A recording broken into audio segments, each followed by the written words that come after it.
We will take questions submitted by members of the media after he makes brief remarks, and I'll turn it over to Dr. Alex Garza. Okay, good afternoon, and thanks everybody for watching.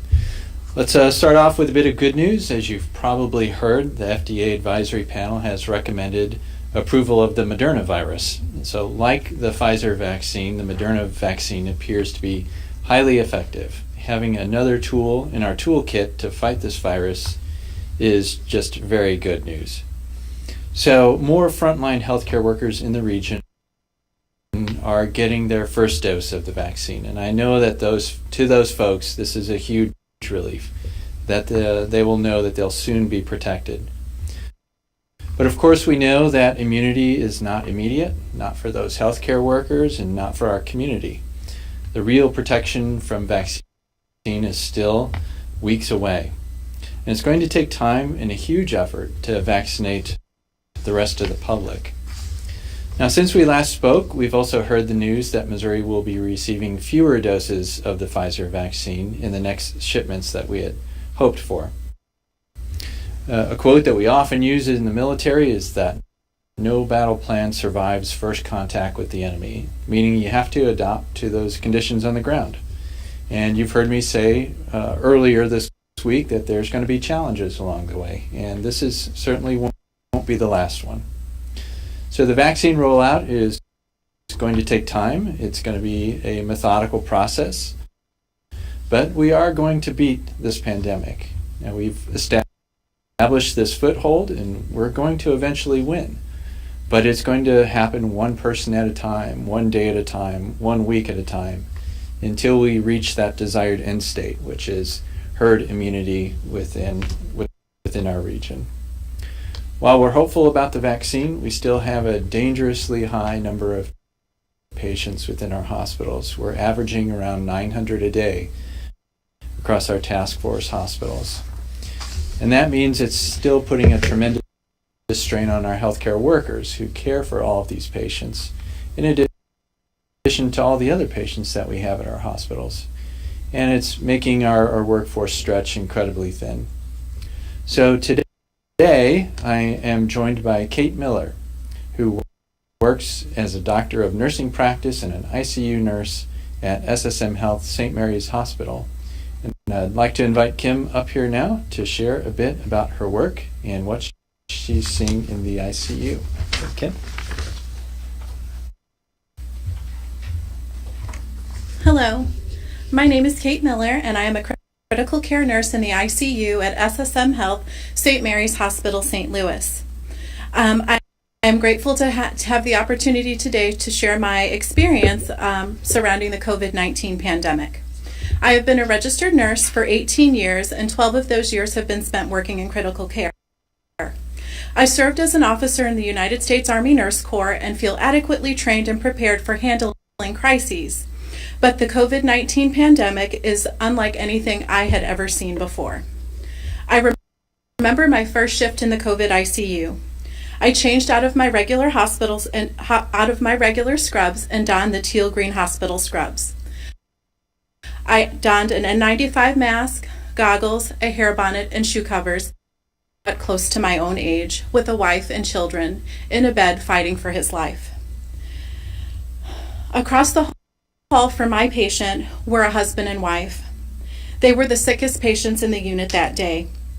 It had come to a point where nothing more could be done for the two of them, and they were losing their battle against COVID-19. The family agreed to terminal extubation, and their drips were stopped and their breathing tubes were removed. We pushed their beds together so that they could hold hands one last time. Honestly, the idea of patients dying alone in the hospital has been the most traumatizing experience for me. The need to limit visitors in the hospitals is necessary. We need to protect our patients, our staff, and other visitors. A few weeks ago, I had an experience with a patient where I arrived early one morning, and one patient was requiring the care of the entire unit. Every ICU nurse, the ICU doctor, and the respiratory therapist were inside the patient's room with the crash cart open outside the door. I checked the assignment board, and at 7 a.m., this patient would become my responsibility. Explaining to a family member the gravity of their loved one's condition over the telephone is all but impossible. While it was my first time caring for this patient, she was well known to our unit, as was her daughter. I remember speaking to the patient's daughter, and she kept saying, "But my mom was fine last night when I talked to her." As the shift wore on, it was apparent that my patient would not survive the day. We were doing everything that could be done, and it was beginning to not work. I set up the iPad for a family FaceTime call at 10:30 that morning. And from that moment on, I never left the room. Using the iPad, the family could see their loved one's condition. They could see all the drips and pressors. They could see her on the ventilator. They could see me working diligently nonstop in her room. At one point, the patient's daughter asked me to hold her mother's hand. I moved the camera so that she could see her mother's hand gently wrapped in mine. As I stood there listening to this woman thank her mother for everything that she has and is, tears began rolling down my face. This woman was the same age as me, and her mom is the same age as my mom. And this could have very easily been me saying goodbye to my mother on an iPad. The daughter asked me to stay with her mother and promised me to stay with her until she passed. My patient finally passed away that afternoon at 4:30, and that's the first breath I remember taking that day. I was past the point of exhaustion.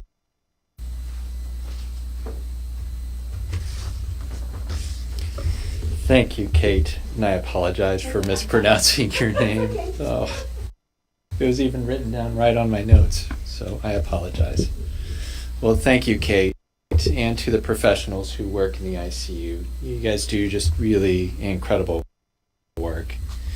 Taking care of the sickest patients in our hospitals in the pandemic certainly doesn't make your jobs that much easier. You know, when close to 1/3 of our beds in our intensive care units are filled with patients with this deadly virus, our providers are at risk too. And they're challenged to care for not just COVID patients, but for all of our patients. And this pandemic has just made that much harder. Now, we can always look for more PPE, we can always look for more vaccine or physical beds, but one thing we can't create is more professionals like Katie and our colleagues.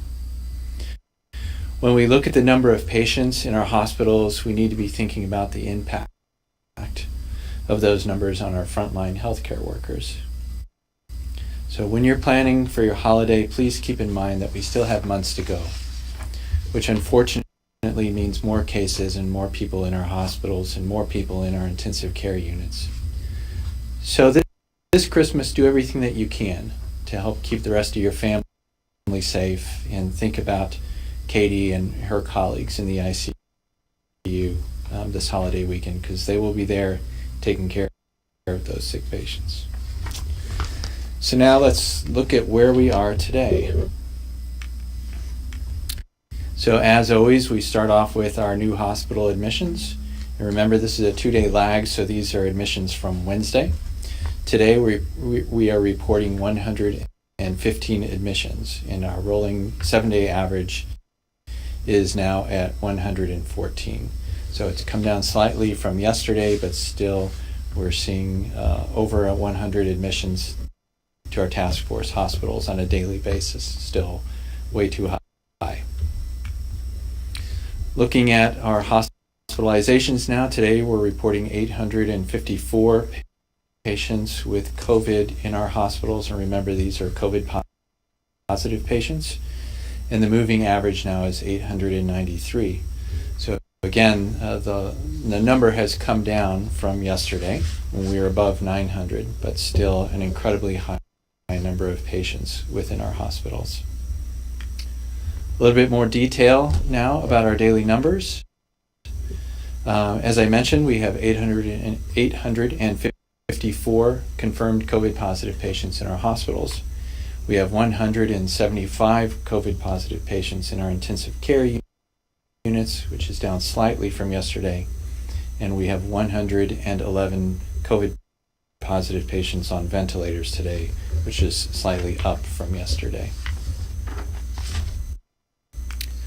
Looking at our suspected COVID patients now, so again, these are patients where we're waiting for a test result to come back. We have 75 patients from our task force hospitals. And again, it's a large number, but we have a large number of patients in our hospitals, so we're going to continue to see those numbers until our census starts coming down. Total, since the beginning of the pandemic, we've discharged now over 13,000 patients from our task force hospitals. So again, huge credit to Katie and people like her getting these people well enough to leave the hospital. Unfortunately, we're still experiencing some deaths in our hospitals as well. And so today we're reporting 16 more patients that were in our task force hospitals have passed away, and our moving 7-day average is now at 21. And again, this next slide is just to reiterate, as we see admissions go up, as we see hospitalizations go up, we know that deaths are going to occur as well. And as a colleague of mine pointed out yesterday, it's not just deaths. A lot of these patients will leave the hospital with significant medical problems, which are going to plague them for some time going forward. As we do on Friday, we report where we're seeing our admissions from, and so this is our latest update from our data team. So suffice it to say that looking in the previous week, we're still continuing to see admissions coming from across the metropolitan area. So not just from our immediate statistical area, but also from the surrounding community as well. Our new COVID admissions within the metropolitan statistical area, you go anywhere from a high number of St. Louis County at 33 per 100,000 to a low of Lincoln County last week at 20 per 100,000. And again, these aren't adjusted for risk factors for admissions, so you should interpret these with a little bit of caution because these are unadjusted numbers. These are just raw numbers. And then we take a look at admissions over time. So we go back to September 15th and look at all the admissions that have occurred since then. And you can see we go from a high rate of Lincoln County at around 308 per 100,000 to a low of the city of St. Louis and 231 per 100,000. That's on the Missouri side. And again, the Illinois side, we don't capture all of those admissions, so it makes it a little bit more difficult to interpret that data. So as you've seen, our numbers are plateauing, but they're plateauing at a dangerously high level. And so for the last month, we've had well over 800 COVID patients in our task force hospitals at any given time. And every day, as if there's a surge, there's going to be really little room to maneuver. And that's why it's so important for all of us to continue to stop the spread of the virus over the holidays. And I know that many of you watching are doing everything that you can, and I can tell you how much I really appreciate your sacrifices. And it's not easy. To win the war against the virus, we need everybody to do their part. It's a collective effort to make meaningful change. So it really does take the entire community. Until then, with so much virus circulating in the community, the likelihood that you'll be exposed to COVID is very high. And you need to do everything that you can to limit your exposure to the virus, including staying home, celebrating the holidays with people that you live with, wearing a mask when out in public, practicing physical distancing, and washing your hands. Again, with this much virus circulating, you really have to assume that you could have the virus and could spread it to others. What might just feel like a cold, or as a good percentage of them are completely asymptomatic, may land one of your loved ones in the hospital. So it's important that we all realize that the virus is still out there. So please, if you're starting your holiday this weekend, enjoy the time with your family at home and stay safe. And with that, we'll take some questions from the media. How would you describe the first few days of getting the vaccine to frontline workers? Well, I think I'd ask Katie that question. So as we were talking before we came on camera today, she was telling us about, that feeling of relief, and I think a little bit of euphoria with finally seeing that light at the end of the tunnel, and in talking with people from our other hospitals and really across all of the systems, I think that is very consistent.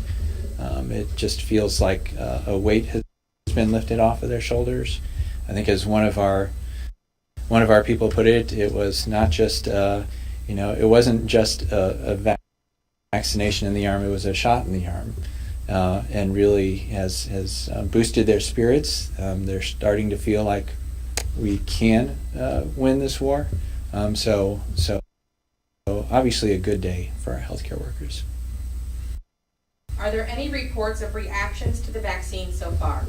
We have not heard of any, at least here in the St. Louis. I am. Now, certainly the vaccinations for healthcare workers it's a small group, and so it's a contained population, and healthcare systems are used to providing vaccinations for their workforce. And so, we know how to do this. Now, once we start opening the aperture and start inoculating more and more people, that's where all of that planning is going to come into play. But we have a great team, not just the healthcare systems, but public health, our community partners, emergency managers, the state and elected officials are all they're all pitching in on this, and so I do think that we'll be ready when vaccine really starts rolling in. Will the region be seeing a smaller shipment of Pfizer vaccine next week? We don't know yet. From what we do know, we are expecting to see the shipment that we ordered from earlier this week. We have not heard anything different from the state, and everything that we've seen says we're going to get what we ordered. But of course, we won't know that until it arrives. So it's to be determined. Now that we've heard the Moderna vaccine has been approved, will this allow more people in the region to be vaccinated? It will, and so Moderna is what we call in the military, it's a force multiplier. So with more vaccine coming on board, that means, assuming the FDA approves it, that is, then that gives us another tool that we can use. It brings more vaccine to the region, and it means more people that we can get vaccinated, and the further that we can move out into the community and start vaccinating more and more people. And so the faster we can do that, the faster we can develop herd immunity, and the faster that we can get back to normal. Statewide in Missouri and Illinois, new daily COVID-19 cases hit a plateau over the last few days until Thursday, when the number of people newly infected in a day jumped by a few hundred. Missouri reported another uptick today. Could this be linked to gatherings from the Thanksgiving holiday? Do health officials still expect to see a rise in COVID-19 cases linked to infections from gatherings around the Thanksgiving holiday? Well, it's certainly possible, although I would say that the numbers leading up to, so we're now about 3 weeks post-Thanksgiving. And so following the numbers over that 2 to 3 week period, they've maintained much lower than we expected from the Thanksgiving holiday. And I think that's hopefully people took the risks seriously and planned accordingly. But we really haven't seen a huge bump either in cases or in hospitalizations as well from that Thanksgiving holiday. Now, doesn't translate into, well, we're on a downward slope. We're still at a very high mark right now. We still need to decrease cases and people in the hospital, but we weren't seeing a huge spike that we could say is a result of people getting together for Thanksgiving. That concludes the list of questions received from members of the media prior to today's briefing. Thanks for watching.